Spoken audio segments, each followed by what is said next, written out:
তিনটা কাজ কোনোদিন ছাড়বা না, একজন কোনোদিনও ছাড়বা না। এক হচ্ছে প্রতিদিন কোরআন নর্মাল তো তেলাওয়াত করোই, একটা পৃষ্ঠা হলেও অর্থ সহ পড়বে।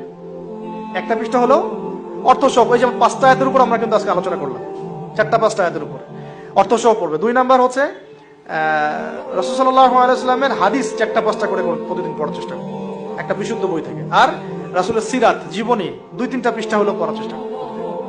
এই কাজগুলো করলে হয় কি, ঈমান তাজা হয়।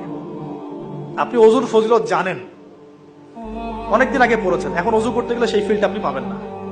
আপনি এখনই অজুর ফজিলতটা আরেকবার পড়ে যান, দেখেন আপনি অজু করতে গেলে একটা ফিল পাবেন যে এটা আমার গুনাহ মাফ হচ্ছে এখান থেকে।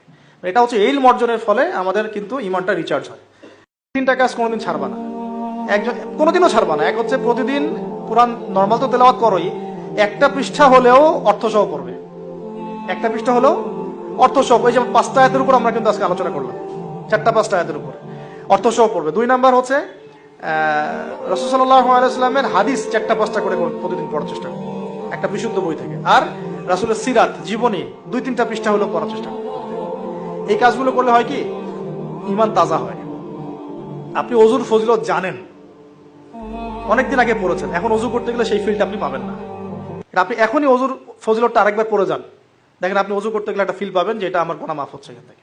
এটা হচ্ছে ইলম অর্জনের ফলে আমাদের কিন্তু ঈমানটা রিচার্জ হয়।